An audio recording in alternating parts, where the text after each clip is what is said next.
네, 안녕하세요. KF 세계 영화 주간의 상영작들에 대해 알아보는 특별한 시간. 찾아주신 관객 여러분들 반갑습니다. 저는 진행의 김다혜입니다. 오늘 이 시간에는 KF 세계 영화 주간의 7개국 7작품 중에서 4작품에 대한 이야기를 나눠보려고 합니다. 영화 이야기 들려주실 허남몽 영화평론가님 모셨습니다. 안녕하세요. 네, 안녕하세요. 허남몽입니다. KF 세계 영화 주간은 올해 처음으로 열리는 행사입니다. 네네. 그래서 제가 잠시 행사에 대한 설명을 좀 드리려고 하는데요. KF 세계 영화 주간의 상영작들은 참가하는 7개국 제가 한번 외워보겠습니다. 못하시면 제가 중간에 네. 들어갈게요. 불가리아, 네. 콜롬비아, 이집트, 요르단, 어떻게 되죠? 페루, 네. 러시아. 그리고 터키. 이렇게 7개국의 주한 대사관에서 자국을 대표할 작품들을 직접 선정해 주셨습니다. 때문에 영화제뿐만 아니라 한국과 각 국가 사이의 문화 교류를 도모한다는 점에서 특별한 의미가 있습니다. 특히나 요즘 같은 시대에 영화라는 매체를 통해서 우리가 이 나라의 문화들을 여행할 수 있는 특별한 시간이 아닐까 싶은데요. 저는 평론가님께서 네.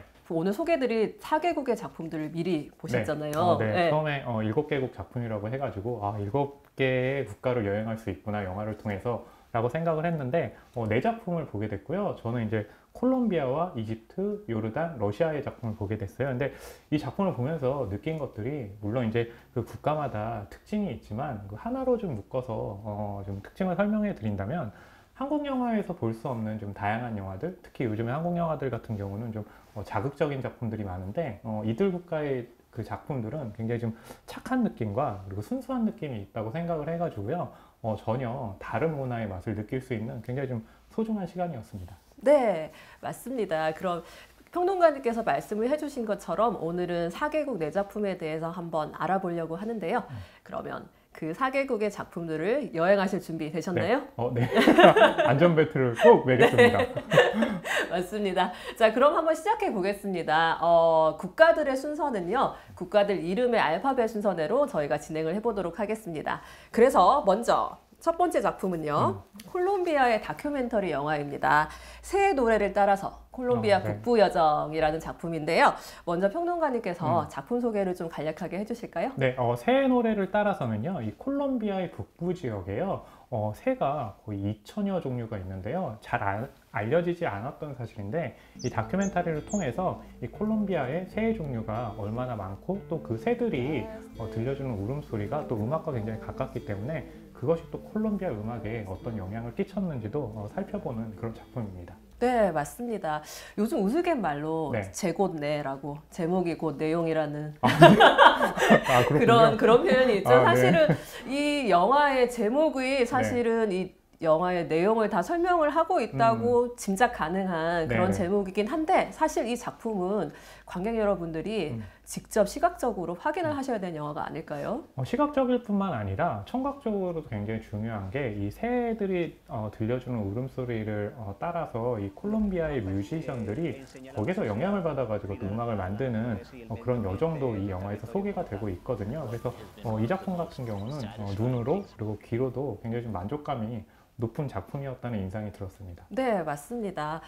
저는 감독님이 말씀하시는 걸 들었는데요. 네. 실제로 평론가님께서 말씀을 해주신 것처럼 네. 콜롬비아에는 2,000여 종에 가까운 그런 새 종류들이 서식을 하고 있는데, 네. 그 숫자는 세계 제일이라고 합니다. 맞아요.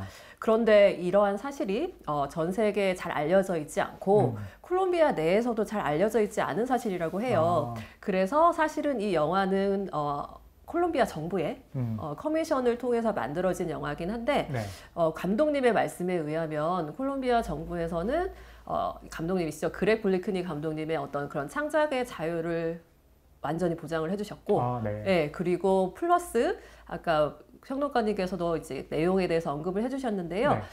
그런 새 종류들과 이런 토착 문화 사이의 어떤 문화적인 연결고리를 찾아가는 과정에 있어서도 콜롬비아 정부에서 굉장히 많은 도움을 주셨다고 합니다. 네. 안 그래도 이 콜롬비아라고 한다면 이렇게 한국 국민들이 갖고 있는 이미지가 이렇게 긍정적인 쪽보다는 아무래도 이제 마야광, 그 파블로 에스코바르의 작품이었죠. 뭐 네. 나르코스라는 작품도 그렇고 마약과 관련한 것들을 많이 생각하게 마련인데, 이 새의 노래를 따라서 같은 경우를 이제 보게 되면 콜롬비아의 또 다른 문화, 굉장히 우리가 흥미를 가질 수 있는 그런 부분들이 있구나라는 것도 콜롬비아에 대해서 좀 새롭게 조망하게 되는 경험을 주지 않을까 싶습니다. 네, 실제로도 이 작품을 만들게 된, 그러니까 콜롬비아 정부에서 이런 작품을 기획하고 커미션을 하게 된 배경에도 어떤 콜롬비아의 관광 사업을 좀 더 부흥하기 위한 의도도 네. 있었지만, 사실은 이 작품은 그런 어떤 뭐 영화 외적인 목적 외에도 작품 자체가 굉장히 아름답죠. 네, 그리고 그 풍경과 관련해 가지고 안데스 산맥도 있고 또 캐리비안도 같이 접해져 있고 이러다 보니까 그 새들이 그렇게 많은 종류가 산다는 건 결과적으로 말해서 그곳의 자연 풍경이 굉장히 훌륭하다는 것을 또 이야기해 주는 것이기도 하잖아요. 그렇기 때문에 저 새의 노래를 듣기 위해선 저 콜롬비아에 가서 단순하게 새를 보고 듣는 것만 아니라 거기서 또 멋진 풍광을 구경할 수도 있겠구나. 그것을 지금은 이렇게 여행하기가 쉽지는 않지만 영화를 통해서 확인한다는 것 또한 굉장히 좀 메리트가 있는 부분이 아닐까 생각을 했어요. 네, 맞습니다. 사실 그 이국적인 풍경들이 정말 영화를 보다 보면 와 하게 되는, 그렇죠. 예, 맞아요. 사실 그렇게 많은 종류의 새들이 살고 있다는 것이 그 자연이 얼마나 잘 보존되어 있다는 증거가 아니겠습니까? 그리고 또 하나 보게 되면 이게 좀 재밌게 봤던 것 중에 하나가 이 새들이 또 암컷과 수컷이 있는데 이 수컷들이 암컷을 위해서 이제 구애하는 그런 장면들을 보여주는데요. 거기서 마치 음악의 리듬을 타듯이 맞습니다. 이 새들이 굉장히 좀 규칙적으로 움직이는 모습들이 몇 차례 등장을 해요. 그래서 그런 모습을 보는 것도 굉장히 흥미로운 그런 경험이었습니다. 저는 개인적으로 사실 새를 굉장히 무서워하는 사람이에요. 네, 새가 공격을 해.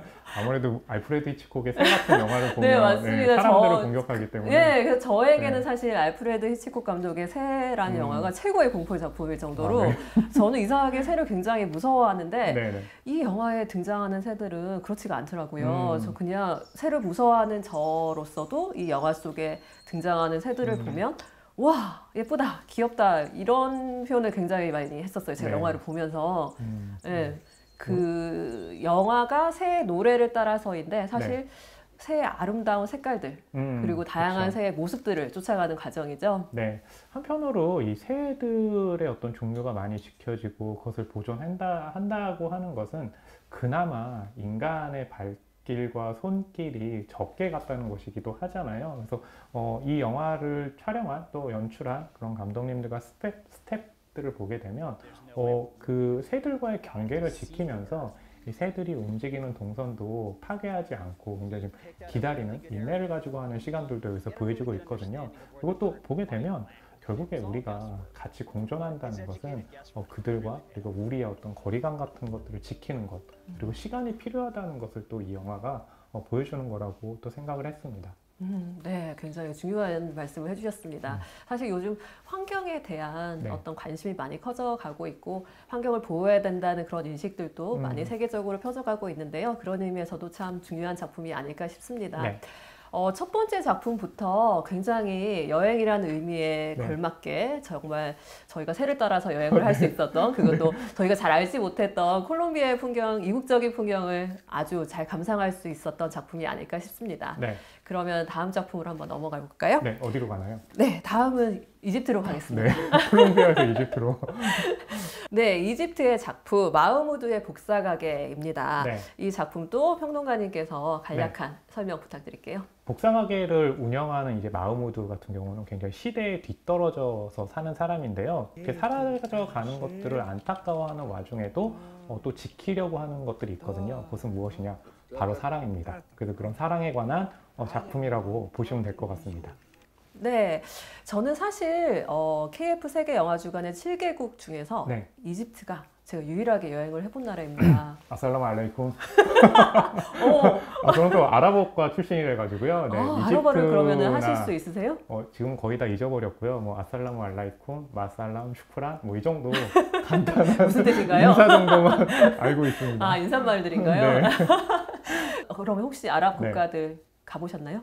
아랍 국가는 가보지를 못해가지고요. 이번 기회를 통해서 아랍 국가가 그랬구나 라는 것을 다시 한번 깨닫고 있습니다. 저는 사실 이집트 여행을 거의 10년 또 더 전에 여행을 했었었는데요. 저는 아직까지도 제가 지금까지 가본 나라들 중에서 네. 이집트가 가장 인상 깊은 나라로 남아 있고 피라미드 아직도 때문인가요? 맞습니다. 아직도 이집트라는 말을 들으면 네. 이렇게 가슴이 뛸 정도로 이 나라를 굉장히 좋아하는데요. 말씀해 주신 것처럼 네. 그 사진으로만 봤던 피라미드 스핑크스를 직접 현장에서 본 그 그렇군요. 광경은 정말 네, 잊을 수 없는 감동이었습니다. 그리고 여담이지만 이집트 여행을 하면서 제가 이집트 남자분들께 그렇게 네. 청혼을 많이 받았어요. 아, 네. 그것 때문에 좋으셨군요.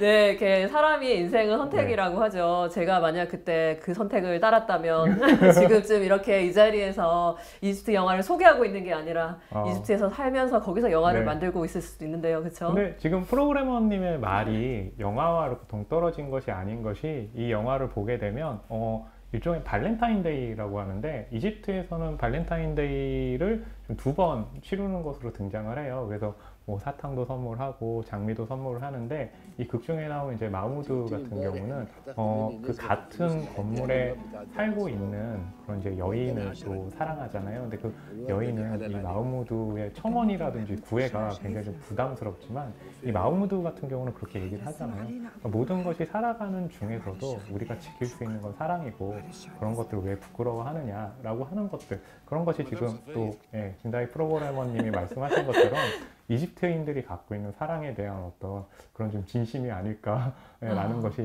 영화로 확인할 수 있었습니다. 네, 저도 이제 조금 이해가 되네요. 그때 저도 어린 나이였고 제가 정말로 여행을 하면서 중학생 정도 나이가 되는 10대 소년부터 할아버지에 이르기까지 모든 그런 연령층의 남자분들께 청혼을 받았었습니다. 와, 선물도 많이 받으셨겠네요.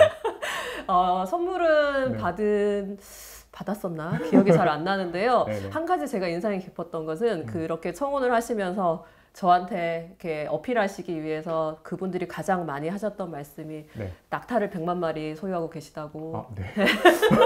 이렇게 부를 부가 굉장히 많은데 이 영화에 나오는 마흐무드는 부의 관점에서 보면 제일 그 떨어지는 인물이지만 결국에 그 마음이 얼마나 사람의 마음을 움직일 수 있을까라는 것을 이제 보여주긴 하잖아요. 그리고 그 주변에 있는 사람들도 이 마흐무드가 워낙 착하고 친절을 베풀기 때문에 또 주변 사람들 역시 마흐무드를 좀 응원하는 그런 기운들이 있거든요. 그게 이번에 이제 마흐무드의 복사 가게를 보게 되면서 착하다는 것이 또 한국 사회에서는 어떤 면에서는 혹시 어떤 사람을 평가할 땐 단점으로 그렇죠. 평가되기도 하는데 저 사람 너무 착해서 안 돼. 그쵸. 이렇게. 맞아요. 근데 이 영화 같은 경우는 착한 것이 굉장히 좀 지금 사라져가고 있는데 그렇기 때문에 오히려 또 지키는 것이 중요하지 않느냐를 말하고 있는 것으로 봤습니다. 네, 맞습니다. 또 한편으로는 저는 이 영화가 굉장히 보편적인 얘기를 하고 있는 것 같아요. 왜냐하면 요즘처럼 이렇게 빠르게 변하는 시대에 사실 저도 이 등장인물 마흐무드와 같은 두려움이 있어요. 요즘 초등학생들 때부터 코딩을 배운다고 하죠. 그래서 제가 마흐무드의 나이가 됐을 때, 이렇게 노년의 삶이 됐을 때 저도 역시 이렇게 뭔가 이런 최첨단 기술이나 빠르게 변화하고 있는 트렌드를 받아들이지 못하고 좀 뒤처져 있지 않을까 하는 두려움이 항상 있거든요. 벌써부터 그런 두려움을 지금 안고 사시는 거예요. 이 영화에도 그런 부분들이 등장을 하죠. 그러니까 이제 공룡이 멸종된 것에 대해서 극 중에 이제 마흐무드가 이제 걱정을 하는 것은 너무나 시대가 빨리 변화하고 이 마흐무드의 복사 가게 옆에는 또 첨단의 오락을 즐길 수 있는 PC방이 있잖아요. 그게 대비되는 부분이 있는데요. 사실 그 시대에 뒤떨어진다는 것이 한편으로 걱정이 될 수도 있지만 그렇기 때문에 오히려 그 시대에 뒤떨어지는 것, 사라져가는 것들을 또 붙잡는다는 것이 얼마나 중요한가를 또 이 영화가 좀 보여주고 있지 않나 싶어요. 네. 그리고 저는 개인적으로 이 영화를 보면서 좀 놀랐던 점은요. 이집트 영화의 힘을 보여준 작품이 아닐까 싶습니다. 사실 공룡이 등장해서요? 맞습니다. 저는 이게 전 세계 영화 산업의 어떤 그런 주류를 이루고 있는 국가들이 아닌 그런 국가들의 영화에 대한 선입견이 조금은 있을 수밖에 없는데 사실 이 영화는 굉장히 저는 시각적인 어떤 그런 완성도나 말씀 주셨던 공룡이 등장하는 시각 효과나 어떤 그런 완성도나 시각적인 그런 뭐라고 해요? 수준? 높은 수준에 저는 좀 놀랐습니다. 뭐 이 영화를 보게 되면요. 또 이집트 국민들이 얼마나 영화를 좋아하는지 그 극장에 가는 장면, 마흐무드가 또 마음에 두고 있는 여인과 함께 극장에 가는 장면이 있는데요. 거기도 이제 멀티플렉스 형태처럼 돼 있어가지고 극장이 굉장히 예쁘더라고요. 네, 영화를 골라볼 수도 있고 또 그 극장 안에 많은 사람들이 영화를 보고 있다는 것을 보면서 영화라는 것은 결국 만국 공영어구나 라는 것을 또 느낄 수 있는 그런 계기였습니다. 네, 그리고 주인공인 마흐무드를 연기하셨던 그 네. 남자 배우의 연기도 굉장히 인상이 깊었습니다. 네, 굉장히 좀 사람도 좋아 보이고 호감이 가게 생겼기 때문에 그렇기 때문에 또 주변에서 이렇게 좋아하는 게 아닌가 싶어요. 네, 맞습니다. 자, 이렇게 이집트 영화까지 저희가 한번 살펴봤고요. 그러면 이제 다음 네. 국가로 한번 넘어가 볼까요? 네. 다음은 요르단 영화 캡틴 아브라이드입니다. 콜롬비아에서 이집트까지는 비행 시간이 굉장히 길었는데 그래도 이집트에서 요르단은 그나마 짧아졌죠? 네, 그나마 좀 짧아졌네요. 네, 캡틴 아브라이드 어떤 영화인가요? 네, 캡틴 아브라이드는요. 비행기 조종사라고 오해받는 이 주인공이 아이들에게 친절을 베풀고 또 그럼으로써 그 주변에 있는 고통받는 여인들을 위해서 이 주인공이 얼마나 선행을 베푸는가에 관해서 보여주고 있는 미담에 관한 작품이라고 보면 될 것 같습니다. 네, 이 영화는 썬댄스 영화제 수상작이자 요르단 최초로 아카데미 시상식 외국어 영화상 네. 부문에 처음으로 출품이 되었던 영화이기도 합니다. 실제로 감독인 아민 마텔카 감독은 헐리우드에서 현재 활동하고 있는 감독이기도 합니다. 그리고 이 영화를 보게 되면 스티븐 스필버그가 만들었던 이제 터미널이라는 작품도 좀 연상을 하게 만드는 구석이 있어요. 왜냐하면 이 극 중에 아브라이드 같은 경우가 이 공항에서 일을 하는 그런 직원으로 또 설정이 되어 있잖아요. 그래서 그 안에 또 사랑도 있고 또 아이들과 나누는 재미난 이야기들도 있고 그런 부분들이 또 한편으로는 이 감독이 할리우드에서도 작업하고 있기 때문에 또 할리우드 영화 터미널과 같은 그런 설정에도 좀 익숙한 것이 아닌가 라고 또 유추해 볼 수도 있을 것 같아요. 네, 맞습니다. 그리고 저희가 아까 이집트 영화를 얘기하면서도 그 주인공을 연기하신 남자 배우의 연기가 인상이 깊었다는 말씀을 드렸었는데요. 네. 이 영화 역시 이 아저씨죠. 동네 아저씨 역할을 하신 이 배우의 어떤 그런 푸근한 이미지가 굉장히 이 영화의 어떤 분위기를 더하는 요소가 되지 않았나 싶습니다. 특히 이제 이 중동 지역 같은 경우 보게 되면 우리에게는 이제 천일야와도 굉장히 유명하고 또 주아라는 이야기꾼에 관한 전설들이 있어요. 그래서 이 아랍권에서는 이야기를 누군가와 함께 나누고 또 들려준다는 것이 굉장히 좀 중요한 문화로 자리 잡고 있거든요. 또 그래서 이번에 이제 캡틴 아브라이드 같은 경우는 그런 이 아랍의 문화를 또 확인할 수 있는 굉장히 좀 귀한 기회가 아니었나 싶기도 했습니다. 네, 맞습니다. 저는 개인적으로 어떤 그런 동네 풍경이나 저는 가본 적이 없는 그 요르단 공항의 어떤 풍경이나 그리고 그 캡틴 아브라이드 주인공이 살고 있는 그 집 풍경이나 이런 것들이 굉장히 저는 인상이 깊었거든요. 그렇죠. 풍경에 관한 영화이기도 하면서 또 이 영화가 저에게 굉장히 중요한 가치처럼 다가왔던 거는 이 아브라이드 주인공이 이제 앞집에 이 남편에게 폭력을 당하는 여성이 있는데 지금 이제 요르단 같은 경우는 또 여성의 지위나 그런 권리 같은 것들이 많이 높아지긴 했지만 그럼에도 불구하고 사각지대에 있는 여성들이 있는데요. 그것을 통해 가지고 이 여성들을 어떻게 하면 고통받지 않게 살 수 있는가에 대한 또 연대의 가치도 보여주고 있다는 것. 아마 그런 여러 가지 요소들이 이번에 또 아카데미 그 외국어 영화상에 출품되는 데 있어 가지고 또 중요하게 작용하지 않았나 싶어요. 네, 맞습니다. 사실 아브라이드 아저씨가 아이들에게 이야기를 들려주는 내용인데요. 사실은 이야기는 굉장히 예측할 수 없는 방향으로 전개가 됩니다. 이거를 말씀을 드리면 좀 스포일러가 될 수가 있겠죠? 맞아요. 그러니까 프로그래머님께서 말씀해 주신 부분은 이제 영화 초반에 관객들이 마치 이 아저씨가 들려주는 이야기에 빨려 들어가는 것 같은 그런 좀 효과를 보여주고 있거든요. 하지만 그 이야기가 끝났을 때 그 이야기대로 흐르는 것이 아니라는 것, 아마 그런 반전 효과도 이 영화를 즐기는 포인트 중 하나라고 좀 말씀드리고 싶네요. 맞습니다. 한 가지 살짝 힌트를 드리자면 이 동네 아이들을 생각하시는 아브라이드 아저씨의 마음이 참 절절하죠. 다 말씀하신 거 아닌가요? 중요한 스포일러 아닌가요? 어떻게 절절한지를 관객분들께서 확인을 하셔야 합니다. 뭐 굉장히 좀 보게 되면 눈물을 흘릴 수도 있을 만큼 그러니까 자신을 희생한다는 것, 그것이 힘든 건데 이 주인공은 그걸 해내고 있구나가 주는 좀 감동이 굉장히 좀 크다고 볼 수 있겠죠.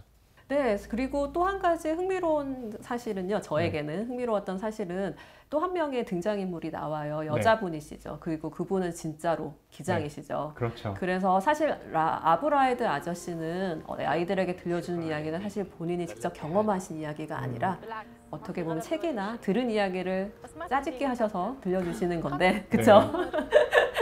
그 여자분은 정말 어떤 모던한 그런 요르단의 여성을 대표하시는 그런 캐릭터신데 그분이야말로 정말로 어떻게 보면 아브라이드 아저씨가 원했던 삶을 사시고 계시는 여성이시죠. 네, 뭐 한국의 여성분들도 그렇고 지금 영화 속에 비춰지는 여성들도 그렇고 결혼을 하지 않은 것에 대해서 주변에서 굉장히 스트레스를 이제 주고 있는 것. 하지만 이 영화가 말하는 것은 결혼을 하건 결혼을 하지 않고 결국에는 자신이 원하는 삶을 산다는 것이 얼마나 가치 있는가에 대해서 이야기를 해주고 그 가치 있는 삶을 위해서 옆에서 도와주는 인물들도 굉장히 중요하다는 걸 같이 얘기를 해주고 있잖아요. 그래서 이 영화는 주인공이 이제 이 아브라이드 아저씨이긴 하지만 또 여성의 역할도 굉장히 중요하고 여성 서사의 요소도 좀 포함되고 있다라고도 좀 말씀드리고 싶네요. 네, 맞습니다. 한 가지 반가운 소식은요. 감독님께서 현재 후속작을 준비하고 계시다고 합니다. 네. 저는 반가운 소식이라고 그래가지고 예, 저희 한국을 언젠가 방문하실 거라는데 방문하시고 싶으시답니다. 네. 소통하셨군요. 네, 그래서 지금 사실 캡틴 아브라이드의 13년 후, 지금 이 작품의 13년 후를 집필하고 계시다고. 그렇군요. 네, 그렇게 지금 소식을 전하셨는데요. 네. 이 작품을 접하신 저희 관객분들께서도 후속편을 기대하셔도 좋을 것 같습니다. 만약에 그 작품을 보게 된다면 캡틴 아브라이드 리로리드 같은 그런 제목이 붙을 수도 있겠네요. 네. 이렇게 되겠죠. 네. 네, 그러면 다음 작품으로 넘어가 보겠습니다. 조금 이 국가까지는 조금 여행을 해야 되죠. 하지만 우리나라에 좀 가까워지고 있습니다. 네. 러시아의 작품 백야입니다. 그러니까 따뜻한 나라에 있다가 이번에 이제 추운 나라 러시아로 오게 된 거네요. 네, 어떤 작품인지 간략하게 소개해 주실까요? 백야라는 작품은요, 이 도스토옙스키의 백야를 원작으로 하고 있고요. 세계를 여행 중인 한 남자가 이 상페테르부르크를 여행을 하다가 어떤 여인을 만나게 됩니다. 그래서 이 그 여인에게 사랑을 구해하는데 이 여인에게는 헤어진 남자친구가 있거든요. 그래서 그 헤어진 남자친구와의 사연을 들려주면서 이 또 두 사람은 또 며칠 동안 이 러시아에서 사랑을 나누게 되거든요. 그 과정이 마치 비포 시리즈와 같이 진행된다는 것. 예, 그래서 어쩌면 지금 소개한 작품들 중에서는 이 한국 관객들에게는 가장 친숙하게 다가갈 수 있는 영화가 아닐까 싶습니다.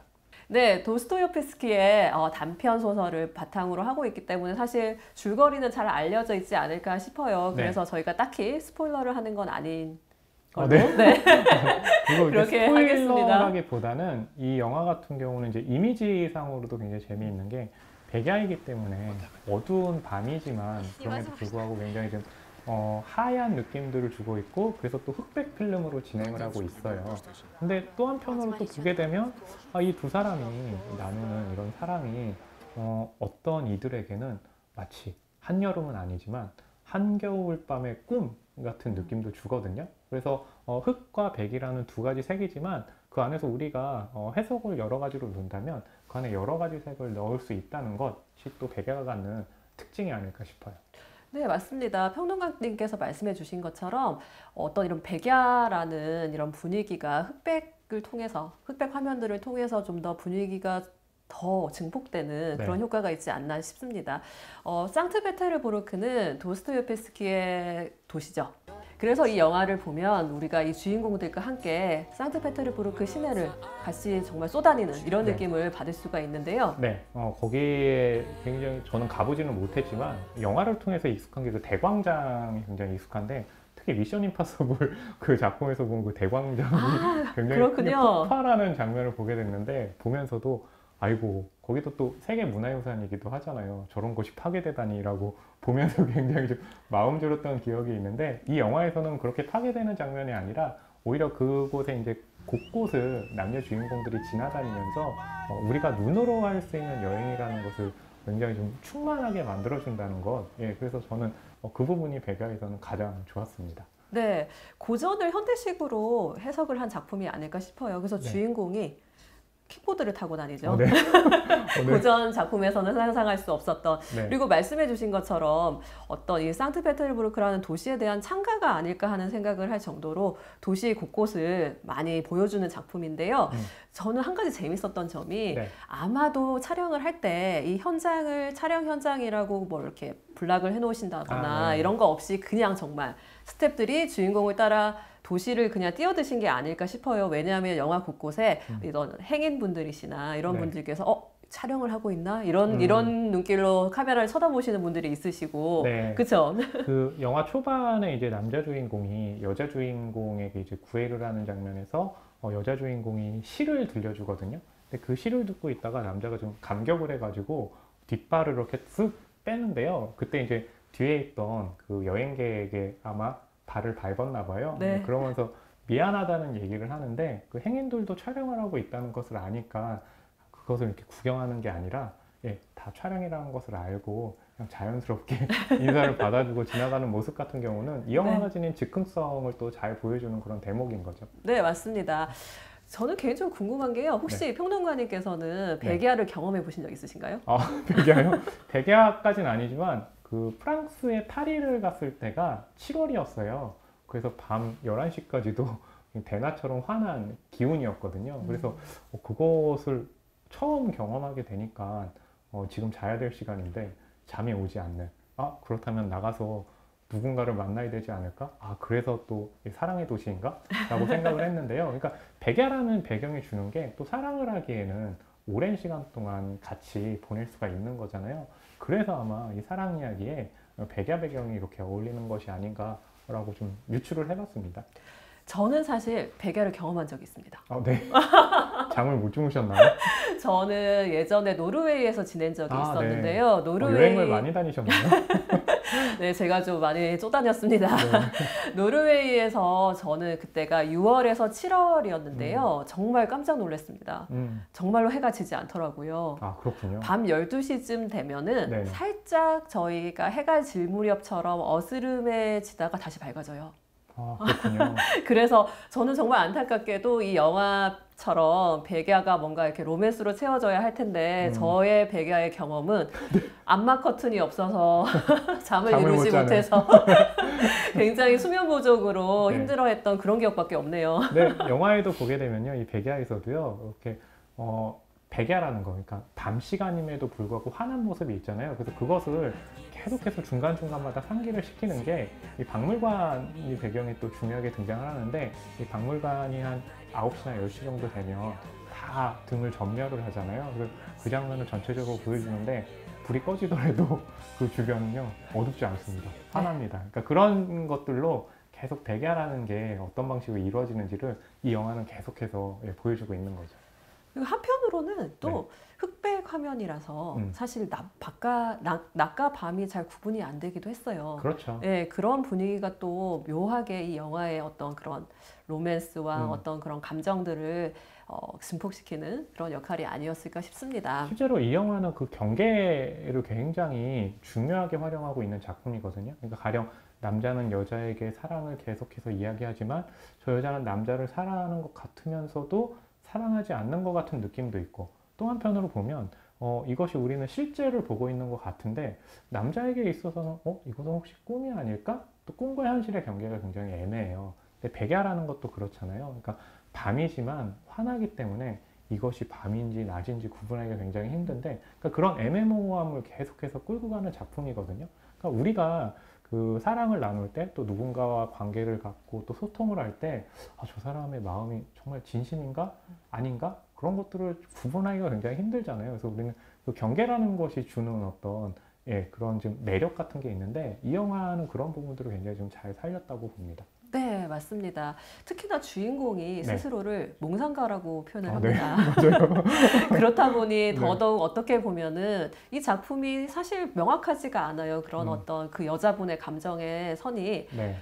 평론가님께서는 네. 그렇다면 그 여자분의 감정이 어느 쪽이라고 생각하십니까? 네. 저도 이렇게 막 그 여행을 하면서 그런 그 어떤 꿈, 로망을 갖고 있지만 이루지 못한 건데요. 그래서 자세하게 알지는 못하지만 그 여자도 그 남자와 함께한 시간만큼은 남자를 좀 사랑하지 않았을까? 라는 좀, 네, 그렇게 좋게 해석을 좀 하고 싶고요. 또 백야라는 영화가 주는 특징 중에 하나는 몽상가라고 남자가 자신을 소개를 하잖아요. 근데 실제로 그렇게 살고 싶어 하는 사람들이 굉장히 많고, 여행하는 사람들이 갖고 있는 특징 중에 하나가 그렇게 몽상가적인 기질이 있잖아요. 그래서 뭐 식당에 들어가서 비싼 음식을 시켜놓고, 물론 그렇게 계산을 안 하고 도망가면 잘못된 거지만, 그래서 그런 꿈들을 한 번씩 꿔보는데, 그런 꿈에 대해서 또 이 영화가 그 남자 주인공을 통해서 여자 주인공을 통해서 보여주고 있다는 것도 좀 특이할 만하더라고요. 네, 맞습니다. 저는 개인적으로 그 여자분이 네, 그 순간을 즐겼지만 네. 마음이 온전히 거기에 있지 않는 게 아니었을까. 저는 같은 여자로서 그렇게 생각을 했거든요. 그래서 그 여자 주인공이 입고 있는 복장도 보게 되면 하얀 그 원피스에다가 겉에는 좀 색깔이 있는 그 스웨터? 뭐 가디건을 네, 걸치고 가디건. 있거든요. 예. 그러니까 저 사람이 우리가 딱 첫눈에 봤을 때 순수하구나라고 생각을 하면서 저 순수한 마음이 또 다른 색깔의 가디건을 입고 있는 것을 보면 다른 데 또 가 있을 수도 있는 거겠네? 라고 또 의상을 통해서 좀 유추할 수 있게 하는 그런 미장센도 좀 우리가 확인할 수 있었던 거죠. 아, 그렇네요. 네. 네, 미처 저는 그 부분은 생각을 못 아, 네. 했었는데 예, 굉장한 제가 디테일이십니다. 하나 했네요. 네, 저는 개인적으로 인상 깊었던 장면이 몽상가 청년인 주인공 표도르죠. 표도르가 이런 말을 합니다. 삶에서의 바램과 꿈이 다 이루어진다면 삶은 지루해질 것이다. 라고 아주 몽상가답게 자신감 있게 얘기를 하는데 결국 이 사랑에 대한 바람이 이루어지지 않았죠. 네. 그걸 이렇게 얘기하면 보는 분들이 좀 실망하진 않을까요? 그러니까 중요한 건 지금 말씀하신 것처럼 표도르가 꿈을 수집을 해요. 근데 그 꿈을 수집한다는 것은 그럼 어떤 의미일까? 그 여자 주인공이 이제 나스티아가 궁금해하잖아요. 뭐냐 하면 이루어지지 않기 때문에 계속해서 내가 하고 싶은 게 뭔지를 목록을 만들 수가 있는 거죠. 그러니까 그 꿈을 실현했을 때 수집을 할 수가 없잖아요. 나는 실현했으니까 이거는 이제 바라지 않기 때문에. 그래서 한편으로 보게 되면 굉장히 좀 긍정적인, 낙천적인 삶이다. 하고 싶은 거는 있는데 결국 실현은 안 하고 계속 하고 싶은 목록만 늘어간다는 거. 그것도 한편으로 보면 요즘 우리가 유행하듯 쓰는 이제 플렉스라는 얘기 있잖아요. 저런 방식으로 또 플렉스를 또 하는구나. 그렇다면 나도 하고 싶은 것들을 한번 모아봐야지 라고 또 생각을 하게 되기도 하거든요. 그렇죠. 사실 저희가 무언가를 이루는 것도 중요하지만 그것을 꿈꾸는 시간도 굉장히 행복한 거잖아요. 네, 그렇죠. 그러니까 꿈을 이루는 시간보단 그 꿈을 내가 그 꿈에 다가서겠다고 지내는 시간들이 결국 좋고, 여행이라는 것도 그렇잖아요. 여행지에 가서 보는 것도 좋지만 야, 내가 이 여행지 이제 갈 거야 계획을 짜고 짐을 쌀 때 그 시간이 제일 또 행복하거든요. 그러니까 바로 그 기분 같은 것들이 이제 꿈을 이룬다는 것과 꿈을 이루기 위해서 노력한다는 것, 그런 맥락하고 좀 맞아 떨어지는 거죠. 네, 맞습니다. 그리고 또 한 가지 저는 재밌었던 점이요. 네. 제가 크레딧이 올라갈 때 알아낸 사실인데요. 네.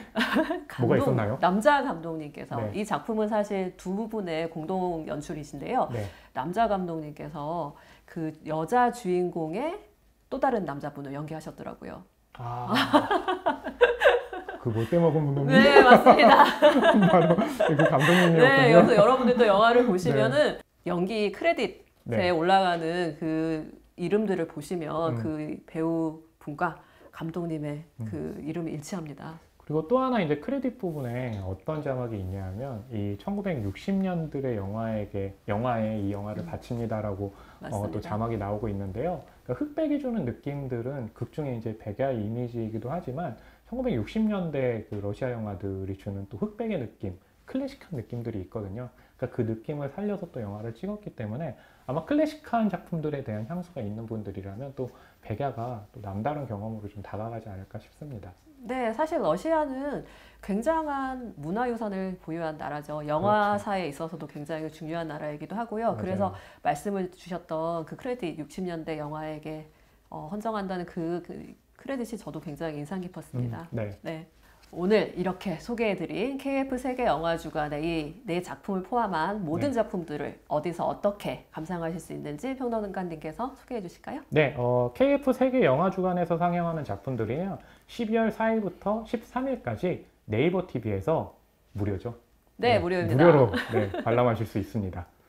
네. 나머지 상영작들은 또 어떤 분들께서, 어떤 특별한 분들께서 소개를 해주실지 KF 세계 영화주간의 다른 토크 프로그램들에도 여러분들의 많은 관심 부탁드립니다. 그리고 또 중요한 건, 중요한 뭐가 사실들이 있나요? 있습니다. 네.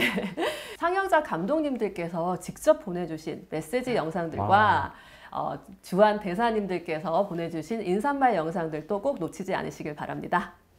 자, 그러면은 평론가님께서도 네. 마지막으로 한 말씀 해주실까요? 네, 코로나 바이러스 감염증 19 때문에 그 여행을 좋아하시는 분들은 여행을 못하는 것 때문에 굉장히 좀 갈증을 느끼시고 또 영화를 좋아하시는 분들은 극장에 가고 싶지만 아무래도 좀 불안한 느낌이 있어서 맞습니다. 극장 가는 것을 좀 꺼려 하시는데요. 그런 두 가지 목적을 모두 충족할 수 있게 해주는 그런 지금 작품들이 바로 이 KF 세계 영화주간에서 상영되는 영화들이 아닌가 싶어요. 그러니까 우리가 가고 싶지만 가지 못했던 곳들을 영화의 이미지로 보게 되고 또 그것을 그냥 단순하게 풍경만 보는 게 아니라 이야기를 통해서 영화를 경험한다는 것은 어디서나 할 수 있는 경험은 아니잖아요. 예, 그렇기 때문에 KF 세계 영화주간에 있는 작품들 많이 관람하시고 즐거운 시간 보내셨으면 좋겠습니다. 네, 오늘 자리해 주셔서 좋은 말씀 해주신 허남우 평론가님께도 감사드리고요. 네, 초대해 주셔서 감사합니다. 네, 저희도 이만 인사드리겠습니다. 네, 같이 인사드릴까요? 네, 감사합니다. 감사합니다.